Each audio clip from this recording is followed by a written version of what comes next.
Hey everybody, today on Rahdo Runs Through, it's time for some more crowd sorcery. We're going to be talking about some of the most exciting crowdfunding campaigns that are ending before our next episode airs on May 31st. But before we get started, I should let you know that today we're going to do things a little bit differently. For the sake of time and based on the feedback from you, our viewers, crowd sorcery is going to be a little bit more streamlined.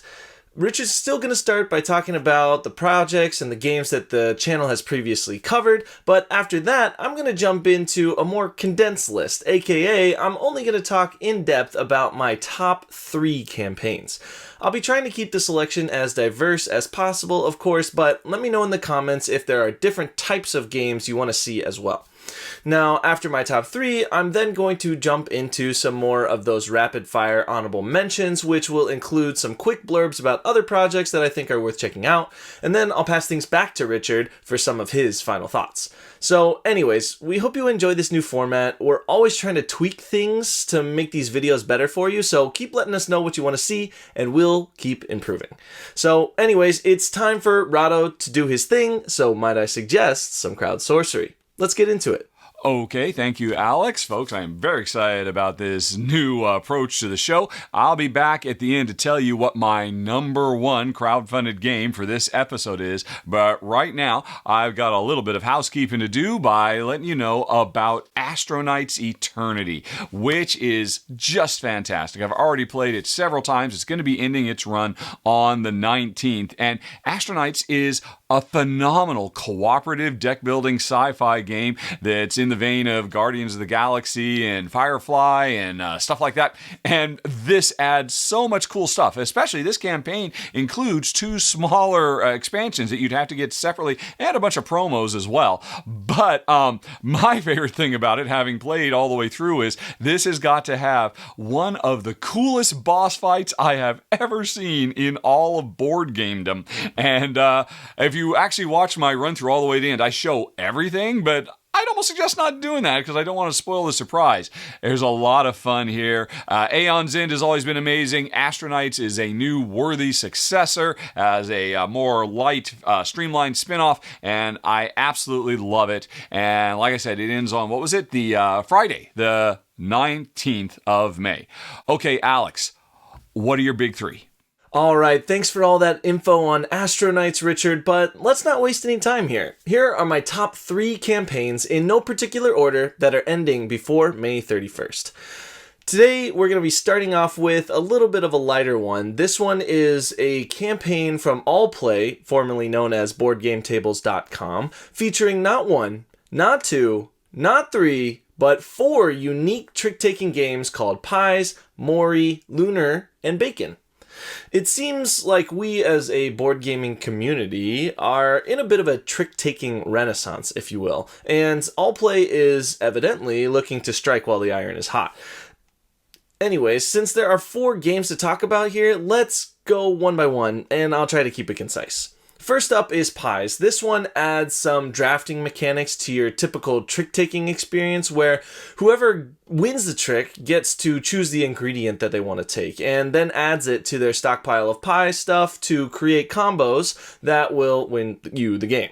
Seems interesting. I love the art in the game. For some reason, there's a cute dog in it. I don't really know what that has to do with the pies, but hey, I'm not complaining.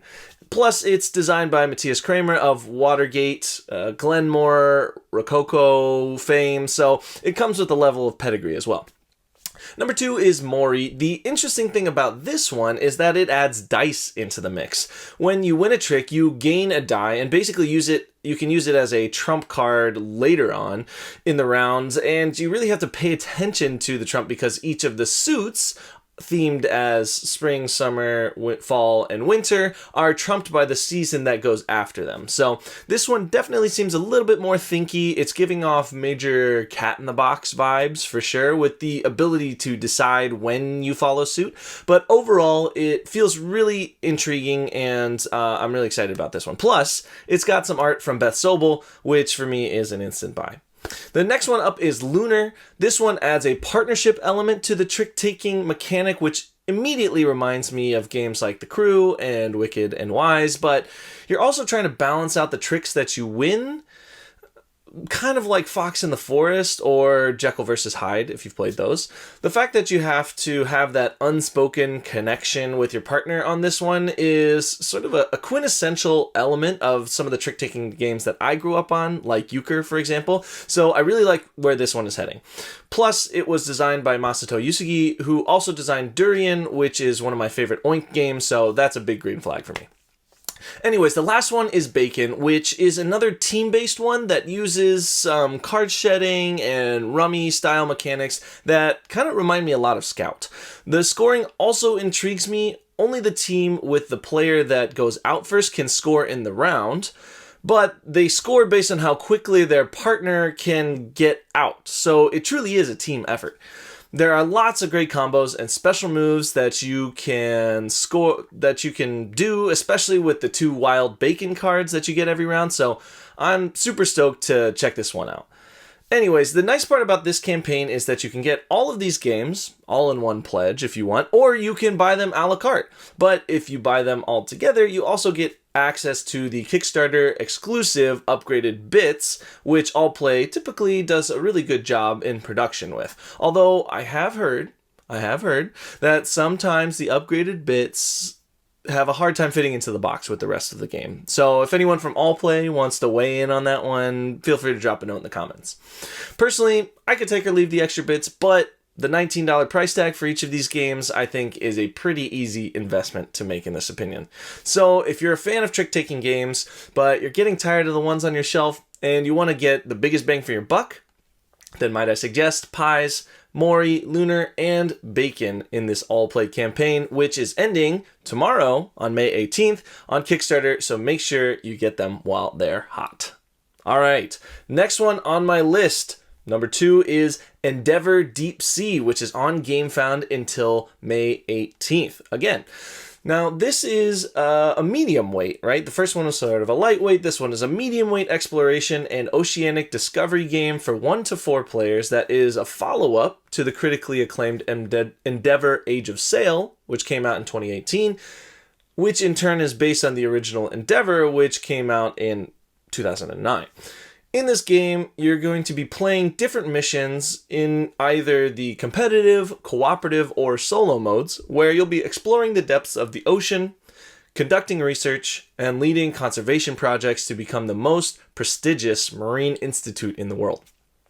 Now, this one uses a similar system and familiar mechanics from the original Endeavor games, but it adds in some more kind of key elements that separate it, like modular ocean tiles, a bevy of different missions that you have to complete, and multiple game modes for all different types of gamers, which I think is a big plus. Now, the main thing that gets me excited, though, about this one is the theme. I am fascinated by what goes on in the deepest parts of the ocean, you know, and Endeavor Deep Sea feels like it really captures that in board game form. Plus, with the elements of conservation added in, I think it really reminds me of games like Ark Nova, for example, that, there feels like when you're playing it, there's a little bit of extra purpose behind your actions that feels relevant and it feels exciting, which is always great. So, as far as the campaign itself goes, one of the things that I really liked actually about this game was that the add-ons for the deluxe edition actually seem to improve the experience of the game, which I think is kind of few and far between these days. Whether it's the recessed player boards that are sturdy and, it keeps all the bits from going everywhere, or it's the game trays and the individual trays that cut down on setup time. I love when a deluxeified pledge isn't just for show. Plus, the deluxe version even adds a 5th player option into the game, so everyone at your game night can join in. So,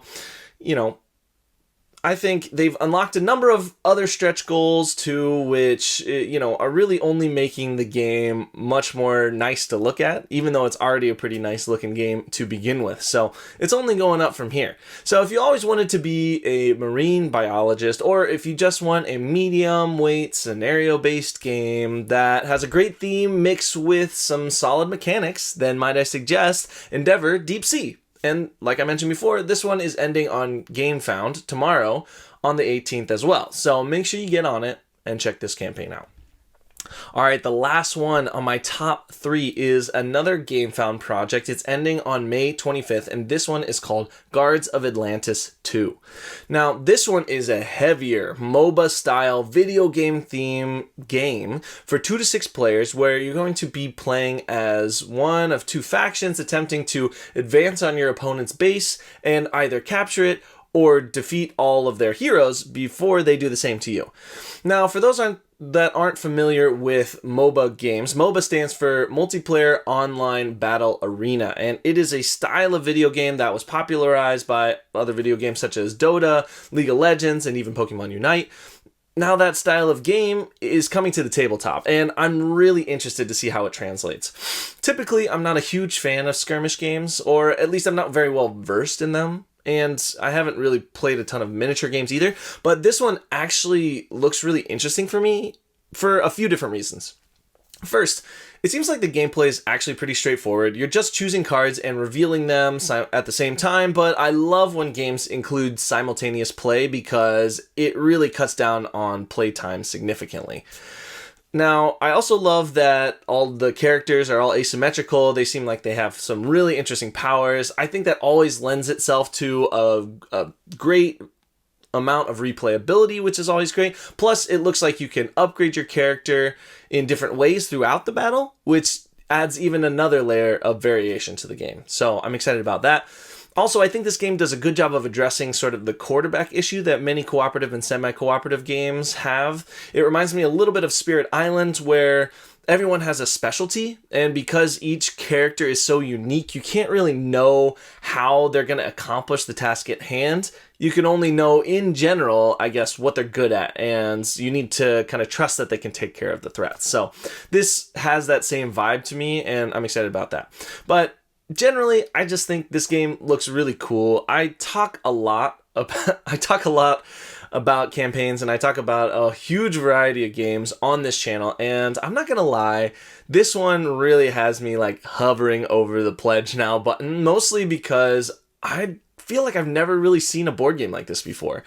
The unique concept combined with a fairly reasonable price tag, honestly, of 59 euros for the base game, plus the fact that there isn't really a plan for any retail release, has me ready to maybe break open the piggy bank for this one. So if you spent way too many hours in League of Legends Ranked and you want to try to do something a little bit more analog maybe, or if you're just looking for a fresh take on a skirmish game with some really cool components and a ton of replayability, then might I suggest Guards of Atlantis II, which is ending on May 25th. So make sure your finances are in order by then, because you do not want to miss this one.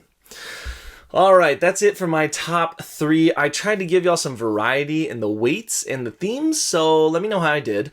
Anyways, let's hop into my rapid fire suggestions for some other awesome campaigns that you should check out. All right, number 1 is Garam, which is on GameFound until May 18th. This one is a 2 to 4 player order fulfillment game where you're going to be playing as these chai vendors trying to brew the best tea and serve the most customers.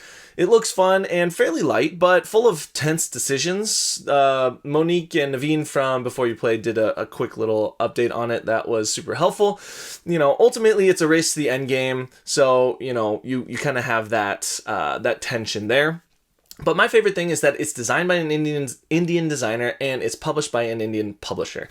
I think it's very refreshing, really, to see a cultural theme tackled by a multicultural team. So I'm excited to see how this one turns out. Make sure to check out this campaign. It's on GameFound, again, until tomorrow, May 18th. So don't miss it. Next one up is Terrorscape. This one is on Kickstarter until May 20th. This is a one versus many hidden movement game for 2 to 4 players. I was drawn in by this one because it reminded me a little bit of Mind Management, but with sort of a creepier theme. I really enjoyed Mind Management. That was one of my favorite games of the last couple years, so definitely sort of interested in that hidden movement style game. It also feels like it's kind of capitalizing on the popularity of games like Final Girl and the rise of the horror genre in the past few years. So if you're into hackers, slashers, hauntings, and, you know, or all of the above, I guess, then make sure to check out this campaign, which is on Kickstarter until May 20th. All right, moving right along. The next one is Hunters AD 1492, which is on GameFound until May 21st. Now, this is a cooperative campaign game for 1 to 4 players where you're going to be playing as monster hunters, exploring the vast world and writing your own story as part of an immersive, narrative-heavy experience. You know, it's definitely giving off the same vibe as a game like Destiny's, for example, but there's some really interesting item crafting mechanics in there, and of course some asymmetrical player powers, so, you know, I feel like that sets it apart from its predecessors. So if you're ready to immerse yourself, I guess, in the newest world of fantasy, full of exciting adventures and terrifying monsters, then make sure you check out the Hunters AD 1492 campaign on GameFound until May 21st. All right, moving right along. The next one actually is not really a board game. This is the 2024 board game Mosaic calendar, which is on Kickstarter until May 23rd. Now, obviously this isn't a board game, but it's an amazing art project featuring some of your favorite games, and it includes some really fun details that are made just for board gamers. So it's got a game log for each month, and even has a 10x10 challenge page, which I thought was very clever. I love this. I think Katya's Mosaic art is fantastic. And, you know, so if you're looking for a way to support an awesome artist in the board gaming community, and then check out this campaign, which is on Kickstarter until May 23rd. All right. Next one up is Monster Mash Grand Prix. This one's on Kickstarter until May 25th. This is a racing game with a worker placement twist for 2 to 5 players, where you're going to be building these freaky monsters and racing them around the track, trying to make it to the finish line before they all fall apart. I've never played a game that includes these two mechanics together, so I'm excited to see how this one plays out. Plus, I love the monster crafting system where you have to create your monster with a different head, torso, and leg cards. I'm sure you're bound to have some pretty crazy looking creatures in this one. So if you want to see how worker placement and racing mechanics work together, or if you just want to, you know, make some wacky monsters exquisite corpse style, then make sure to check out Monster Mash Grand Prix, which is available on Kickstarter until May 25th. All right, next one is called Scourge of the High Seas. This one's on Kickstarter again until May 25th. This one is sort of an open world pirate themed game for 3 to 6 players. I really like the art style of this one, and the multiple paths to victory seem like they would accommodate a variety of different play styles, which I've always, you know, count as a plus. I'm also intrigued by sort of this diceless combat system that they mention.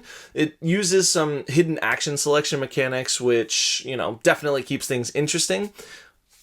I like what this one has going for it, and to be honest, I'm surprised it doesn't have more backers. So I would say, you know, if you're interested in the pirate theme at all, make sure to stop by their Kickstarter page, and make sure to do it before May 25th to see if the Scourge of the High Seas is right for you. All right, moving right along.